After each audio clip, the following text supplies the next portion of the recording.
옛날 옛적 전라북도 진안군의 깊은 산속에는 용담호라고 불리는 아름다운 호수가 있었습니다. 이 호수는 산으로 둘러싸였으며 사계절마다 각기 다른 아름다움을 자아내는 곳이었습니다. 그런데 이 호수에는 오래전부터 내려오는 신비로운 전설이 있었습니다. 옛날 이 지역에는 가뭄이 극심하여 사람들의 생활이 매우 고달팠습니다. 농작물은 자랄 수 없었고 가축들은 목말라 하늘만 바라보며 울고 있었습니다. 사람들은 이 극심한 가뭄을 어떻게든 해결하고자 온갖 노력을 기울였지만 하늘은 끝끝내 비를 내리지 않았습니다. 그때 이 마을에 한 노인이 있었습니다. 그는 마을 사람들이 존경하는 지혜로운 사람이었고 여러가지 민속신앙에 대해 잘 알고 있었습니다. 노인은 한밤중에 꿈을 꿨는데 꿈속에서 한 웅장한 용이 나타나 그에게 말을 걸었습니다.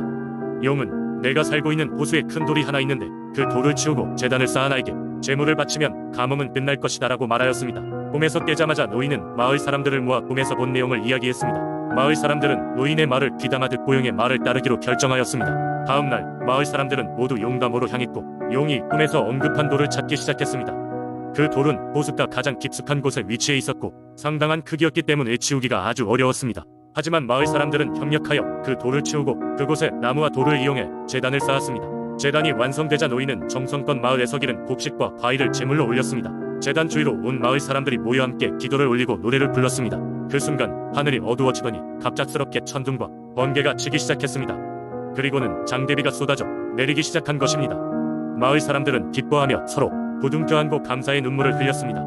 그 후 용담호는 마을의 수호신과 같은 존재가 되었습니다. 마을 사람들은 해마다 풍년을 기원하며 용담호에 모여 제단을 쌓고 축제를 열었습니다. 이 이야기는 대대로 전해져 내려와 사람들에게 자연의 신비와 조화롭게 살아가는 것의 중요성을 깨닫게 해주었습니다.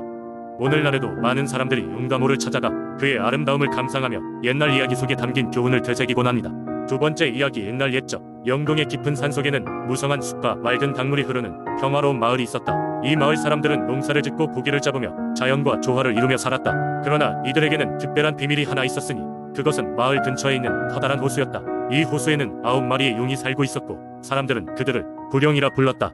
부룡은 하늘에서 내려왔다는 전설이 있었다. 전해지는 이야기에 따르면 아주 오랜 옛날 하늘에서는 9별자리가 내렸고 그 별자리들은 각각 용의 형상을 이루었다고 한다. 하늘에서 내려온 용들은 지상에 있는 호수에 자리 잡으며 근처 마을 사람들의 수호신이 되었다. 매년 봄 사람들은 용들에게 감사하는 마음으로 호수 가장자리에 모여 제를 올렸다. 제사에서는 신선한 과일과 곡식을 올리고 마을의 장로가 정성껏 기도를 드렸다. 그러면 호수의 물빛이 천천히 변하며 용들의 축복이 내리는 것을 알렸고 그 해에는 풍작과 번영이 보장되었다. 어느 날 뜻하지 않은 시련이 마을에 닥쳤다. 수년간 비가 내리지 않아 땅이 말라갔고 호수마저 마르기 시작했다. 사람들은 절망에 빠졌고 부룡에게 도움을 청하기 위해 다시 한번 제를 올리기로 했다.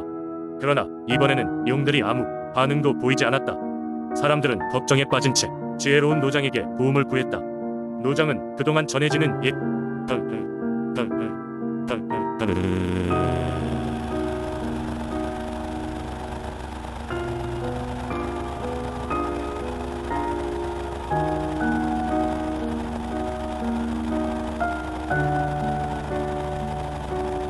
이야기를 꺼내며 말했다. 부룡은 하늘의 별에서 내려온 생명체라 언제나 인간의 눈에 보이지 않는다. 그들이 우리와 교감하기 위해서는 믿음과 성실함이 필요하다네. 마을이 시련에 처했을 때 용들은 늘 함께하길 원하지만 인간의 눈에 보이지 않는 것도 용의 몫이라네. 노장은 마을 사람들에게 매일매일 작은 정성을 모아 부룡의 순환을 돕자고 제안했다.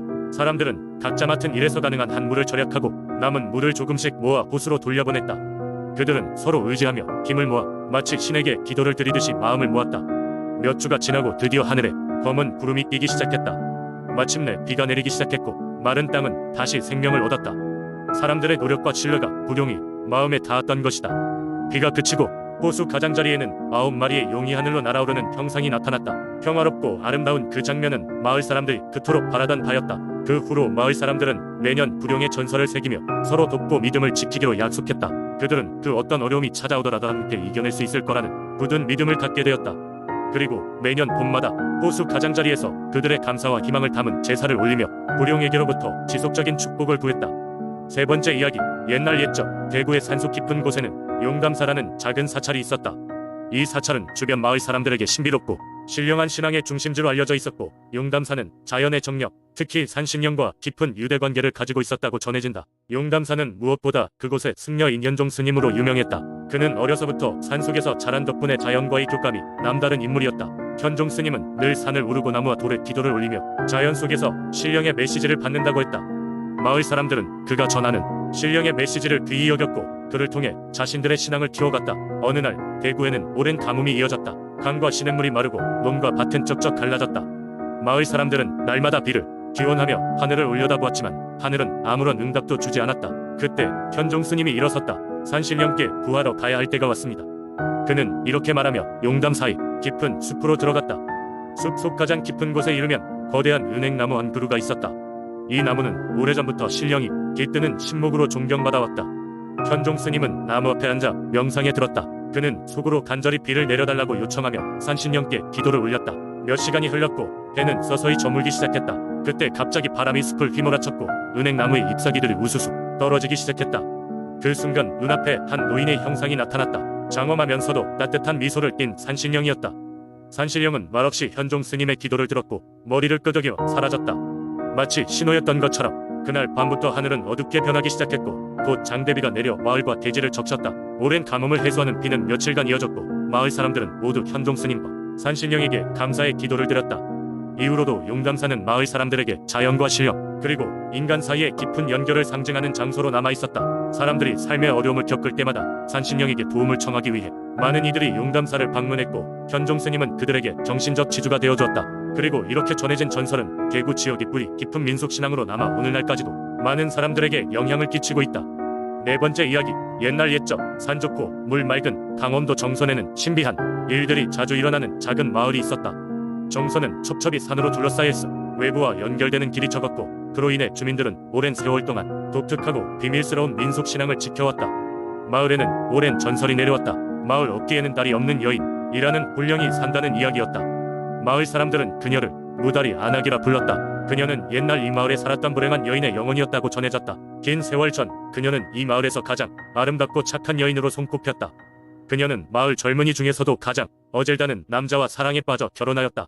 두 사람의 사랑은 마을 사람들이 축복 속에 빛나며 시작되었으나 그것은 붓슬픔으로 바뀌고 말았다. 마을에는 늘 따라다니는 이야기였지만 그녀의 남편이 사냥을 나간 날의 길을 잘못 들어 다른 지방 산속에서 길을 잃었다고 했다. 몇 날 며칠을 찾았으나 그는 돌아오지 않았고 그녀는 남편이 없는 날들을 눈물로 채워갔다. 시간이 지나 그녀는 남편을 기다리며 혼자서 아이를 키워야 할 처지에 놓였다. 그녀의 사랑은 변치 않았으나 슬픔과 그리움이 날로 그녀의 마음을 잠식해갔다. 끝내 그녀는 병을 앓게 되었고 침대에 누운 채 먼 하늘을 바라보는 것이 일상이 되었다. 어느 날 밤 바람이 세차게 불던 날이었다. 창밖에서 이상한 소리가 났다. 누구도 볼 수 없는 소리의 근원을 찾아 그녀는 힘겹게 몸을 일으켜 바깥을 내다보았다. 그때 불현듯 형체를 볼 수 없는 그림자가 그녀에게 말을 걸었다고 전해진다. 산 넘은 곳에 있는 다리로 와서 날 기다리게라는 이상한 메시지를 남기고 그림자는 사라졌다. 급히 몸을 일으킨 그녀는 새어나가는 숨을 따라 정처 없이 달렸다. 그런 그녀의 신발은 험한 길을 헤치며 찢어졌고 눈물로 대지를 적시며 결국 그녀는 그 다리에 이르렀다. 그러나 그녀의 눈앞에 다리 일부는 무너져 내려 있었다. 자세히 다가가던 그녀는 다리를 건너기 위해 발을 내디뎠지만 불행히도 빈 공간으로 빠져나가 결국 돌아올 수 없는 강물에 그녀의 몸을 맡겼다. 그 다음날 마을 사람들은 그녀의 실종 소식을 알게 되었고 한참 후에 그녀의 신발은 결렴한 강가에 남아있음을 발견했다. 당시 사람들은 이 사건을 통해 이 다리에 불령이 깃들게 되었다고 믿었으며 지금까지도 때때로 그녀의 모습을 보았다고 이야기하는 이들도 있다. 현재에도 마을 사람들은 밤에 그 다리 근처를 지나지 않으려고 했고 다리 없는 여인의 전설은 정선의 민속신앙으로 자리잡아 사람들에게 경각심을 불러일으키며 삶의 무상함과 남겨진 이들이 안타까운 여운을 전해주고 있다. 다섯 번째 이야기. 옛날 옛적 한반도의 남쪽에 위치한 작은 고을 한평에는 풍요로운 농경지와 다채로운 자연경관으로 소문난 마을이 있었습니다. 하지만 이 평화로운 마을에는 어느 날부터인가 알 수 없는 불안이 휘몰아치기 시작했습니다. 한밤중에 소가 갑자기 구유물을 뒤엎고 달아나며 가축들이 이유 없이 병에 걸리고 마을 주민들이 악몽에 시달리고 난데없이 몸이 아프게 되는 일이 빈번했습니다. 마을 사람들은 처음엔 이를 단지 불운과 우연의 일치로 생각했습니다. 그러나 사태는 더욱 심각해졌습니다. 농작물은 이유도 없이 시들고 마을의 하천에서 물고기들이 때로 떠올라 죽어나갔습니다. 사람들은 점차 두려움에 사로잡히게 되었고 마을의 노인들은 이러한 현상이 마을 수호신이 뭔가 불만이 있거나 존재하지 않는다는 신호이지도 모른다고 말하기 시작했습니다. 이에 마을 사람들은 비상 대책을 강구하기 위해 모였습니다. 그때 한 노인이 말했다. 옛날부터 우리 마을은 작두령이라는 수호신이 지켜주었다네. 그를 다시 불러와야만 한다네. 작두령은 작두를 자유자재로 다루며 마을을 지켜주는 신령으로 전해 내려오고 있었지요. 하지만 그동안 마을은 점점 현대화되어 오래된 신앙을 무시하게 되었고 작두령의 모습은 점차 잊혀져 갔습니다. 마을 사람들은 작두령을 다시 불러내기 위해 마을 중앙에 큰 제단을 세우고 그동안 소홀히 했던 전통 제의를 준비했습니다. 작두춤을 할 수 있는 무당을 초청하였고 함께 정성껏 제사를 지냈습니다. 밤이 되자 무당은 하얀 빛의 한복을 차려입고 제단 앞에서 작두 위에 올라 장엄한 춤사위를 펼쳤습니다. 그러자 갑자기 바람이 불기 시작하며 제단 주위의 촛불이 사방으로 흔들렸고 마치 하늘에서 누군가 내려다보는 듯한 아늑한 기운이 스며들었습니다. 그 순간 그곳에 모인 사람들은 확연히 느꼈습니다. 작두령이 돌아왔다. 마을 전체가 묘한 안도감에 휩싸였고 그날의 제례가 끝나자마자 신기하게도 가축들의 건강이 즉시 회복되었으며 농작물도 다시 싱싱해졌습니다. 사람들은 저마다 감사의 마음을 담아 하루하루 일상으로 되돌아갔고 마을은 다시 평온을 되찾았습니다. 이후 한평에서는 매년 작두령의 제사를 소홀히 하지 않기로 하였고 마을을 지키는 수호신으로서 계속해서 그 신앙을 전승하고 있습니다. 사람들은 때때로 마을 한켠에서 작두춤을 추는 아이들의 웃음소리에 귀 기울이며 작두령의 존재를 다시 한번 실감합니다. 그리고 그 이야기는 수십, 수백 년이 지나도 한평 사람들 사이에 회자되며 이어질 것입니다.